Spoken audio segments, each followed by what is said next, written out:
ಆತ್ಮೀಯ ಬಂಧುಗಳೇ, ಮಹಾಭಾರತ ಉದ್ಯೋಗ ಪರ್ವ ಸನಾತ್ ಸುಜಾತಿಯ 6ನೇ ಅಧ್ಯಾಯ.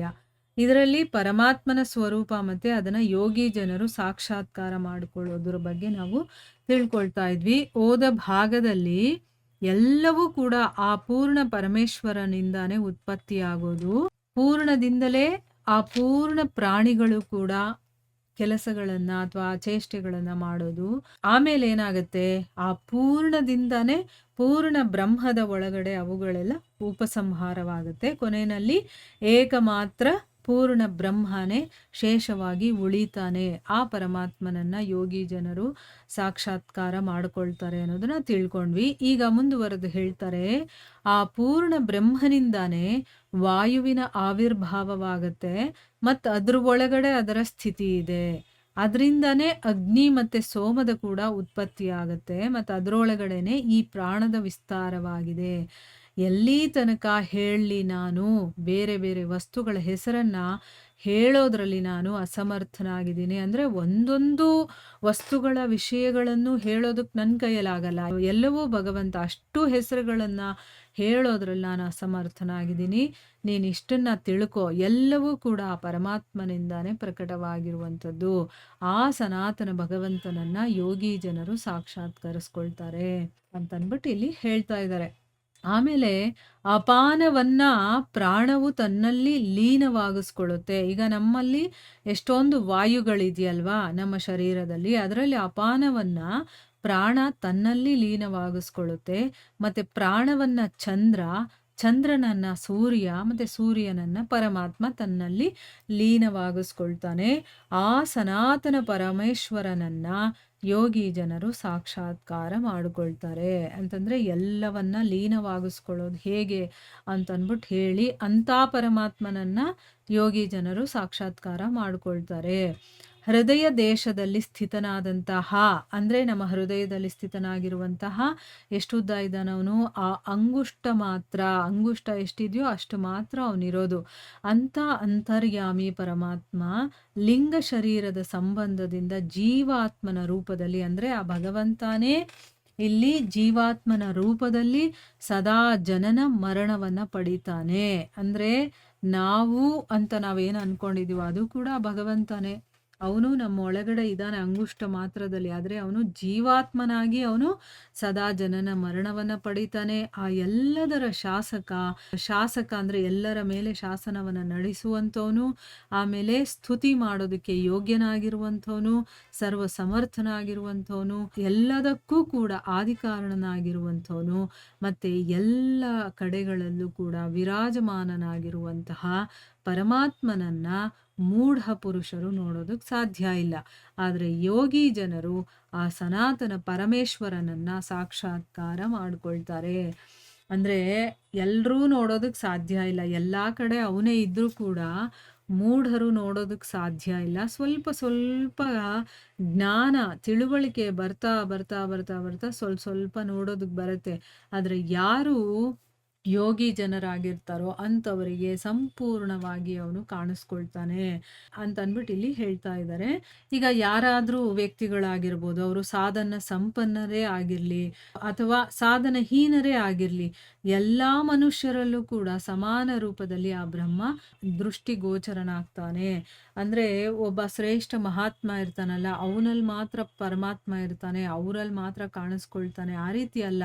ಅವರು ಸನ್ಯಾಸಿಗಳೇ ಆಗಿರ್ಲಿ, ಸಾಧುಗಳೇ ಆಗಿರ್ಲಿ, ಸದ್ಗುರುಗಳೇ ಆಗಿರ್ಲಿ, ಒಬ್ಬ ಕಳ್ಳನೇ ಆಗಿರ್ಲಿ, ಒಬ್ಬ ಕುಡುಕನೇ ಆಗಿರ್ಲಿ, ಒಬ್ಬ ದರೋಡೆಕೋರನೇ ಆಗಿರ್ಲಿ, ಎಲ್ಲರಲ್ಲೂ ಕೂಡ ಭಗವಂತ ಸಮಾನ ರೂಪದಲ್ಲಿ ಇರ್ತಾನೆ. ಆಮೇಲೆ ದೃಷ್ಟಿಗೋಚರನು ಕೂಡ ಆಗ್ತಾನೆ. ಇವನು ಬದ್ಧ ಮತ್ತೆ ಮುಕ್ತರಲ್ಲೂ ಕೂಡ ಸಮಭಾವದಲ್ಲಿ ಸ್ಥಿತನಾಗಿರ್ತಾನೆ. ಅಂತರ ಏನಪ್ಪಾ ಇಬ್ಬರಲ್ಲೂ ಏನ್ ವ್ಯತ್ಯಾಸ ಅಂತಂದ್ರೆ, ಇವರಿಬ್ಬರಲ್ಲಿ ಯಾರು ಮುಕ್ತರಾಗಿರ್ತಾರೋ ಅವರು ಆನಂದದ ಮೂಲ ಸ್ತೋತ್ರವಾದಂತಹ ಪರಮಾತ್ಮನನ್ನ ಪಡ್ಕೊಳ್ತಾರೆ. ಅದೇ ಸನಾತನ ಭಗವಂತನನ್ನ ಯೋಗಿ ಜನರು ಸಾಕ್ಷಾತ್ಕಾರ ಮಾಡ್ಕೊಳ್ತಾರೆ. ಅಂದ್ರೆ ಎಲ್ಲಾ ಕಡೆ ಇದಾನವನು, ಆದರೆ ಮೂಢರಿಗೆ ಕಾಣಿಸ್ಕೊಳ್ಳೋದಿಲ್ಲ. ಆದರೆ ಯಾರು ಭಗವಂತನ ಬಗ್ಗೆ ತಿಳ್ಕೊಂಡಿರ್ತಾರೋ, ಮುಕ್ತರಾಗಿರ್ತಾರೋ ಅಂಥವರು ಮಾತ್ರ ಎಲ್ಲ ಆನಂದದ ಮೂಲ ಸ್ತೋತ್ರ ಯಾರು? ಆ ಪರಮಾತ್ಮ ಅವನನ್ನ ಪಡ್ಕೊಳ್ತಾರೆ. ಅಂಥ ಭಗವಂತನನ್ನ ಯೋಗಿ ಜನರು ಸಾಕ್ಷಾತ್ಕರಿಸ್ಕೊಳ್ತಾರೆ ಅಂತಂದ್ಬಿಟ್ಟು ಇಲ್ಲಿ ಹೇಳ್ತಾ ಇದ್ದಾರೆ. ವಿದ್ವಾಂಸ ಪುರುಷರು ಬ್ರಹ್ಮವಿದ್ಯೆಯ ಮೂಲಕ ಈ ಲೋಕ ಆಗಿರ್ಬೋದು, ಪರಲೋಕ ಎರಡರಲ್ಲೂ ಕೂಡ ವ್ಯಾಪ್ತಿಗೊಳಿಸಿ ಬ್ರಹ್ಮ ಭಾವವನ್ನ ಪಡಿತಾರೆ. ಅಂದ್ರೆ ಅವರು ಈ ಲೋಕವನ್ನೇ ಅವರು ವ್ಯಾಪ್ತಿಗೊಳಿಸಿ ಅಂತಂದ್ರೆ ಏನು? ಎರಡನ್ನೂ ಕೂಡ ಮಹತ್ತಾಗಿ ಮಾಡ್ಕೊಳ್ತಾರೆ. ಅಂದ್ರೆ ಎಲ್ಲಾ ಕಡೆ ಭಗವಂತನನ್ನ ನೋಡೋದು ಬ್ರಹ್ಮ ಭಾವ ಅಂತ ಹೇಳ್ತಾರೆ.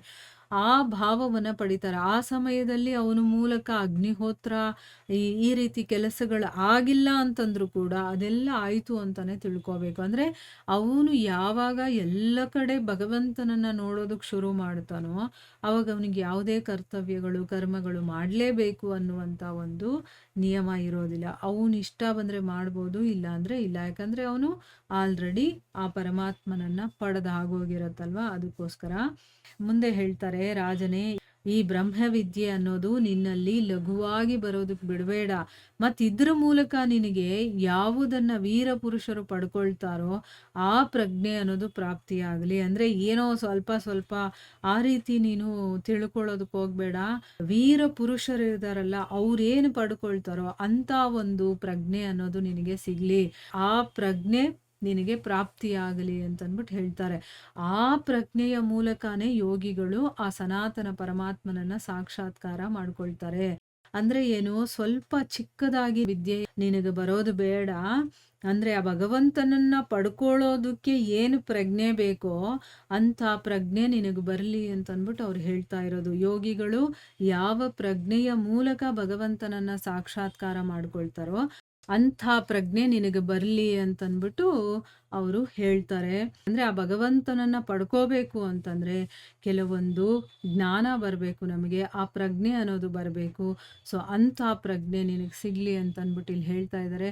ಆ ಧೃತರಾಷ್ಟ್ರನಿಗೆ ಹೇಳ್ತಾ ಇರೋದಲ್ಲ, ಅವರು ನಮಗೆ ಹೇಳ್ತಾ ಇರೋದು. ಆ ರೀತಿ ಪ್ರಜ್ಞೆ ನಮಗೆ ಬರಲಿ ಅಂತ ಅವರು ನಮ್ಮನ್ನು ಕೂಡ ಹಾರೈಸ್ತಾ ಇದ್ದಾರೆ ಅಂತ ಇಲ್ಲಿ ತಿಳ್ಕೋಬೇಕು. ಪ್ರತಿಯೊಬ್ಬ ಓದುಗನು, ಕೇಳುಗನು ಕೂಡ ಇಲ್ಲಿ ಧೃತರಾಷ್ಟ್ರನ ಒಂದು ಸ್ಥಾನದಲ್ಲಿರೋನು ಅಂತ ತಿಳ್ಕೋಬೇಕು. ನಮಗೆ ಅವರು ಡೈರೆಕ್ಟಾಗಿ ಹೇಳ್ತಾ ಇರೋದು ಅಂತ ತಿಳ್ಕೋಬೇಕು, ಆಯ್ತಾ?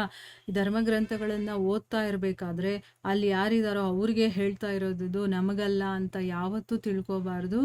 ಯಾಕೆ ಅಂತಂದ್ರೆ ಅದನ್ನ ಇಂಡೈರೆಕ್ಟ್ ಆಗಿ, ಅಂದ್ರೆ ಇಲ್ಲಿ ಆ ಧರ್ಮಗ್ರಂಥವನ್ನ ಯಾರು ಓದ್ತಾ ಇದ್ದಾರೋ ಅವರನ್ನೇ ಅವರು ಸಂಬೋಧನೆ ಮಾಡಿ ಹೇಳ್ತಾ ಇದ್ದಾರೆ ಅಂತ ನಾವು ತಿಳ್ಕೊಂಡು ಅದನ್ನ ನಮ್ಮ ಜೀವನದಲ್ಲಿ ಅಳವಡಿಸ್ಕೊಳ್ಳೋದಕ್ಕೆ ನಾವು ಪ್ರಯತ್ನ ಮಾಡ್ಬೇಕಾಯ್ತಾ. ಈಗ ಆ ಪ್ರಜ್ಞೆ ನಮಗೆ ಬರಲಿ ಅಂತ ಅವ್ರು ಆಶೀರ್ವಾದ ಕೊಡ್ತಾ ಇದ್ದಾರೆ.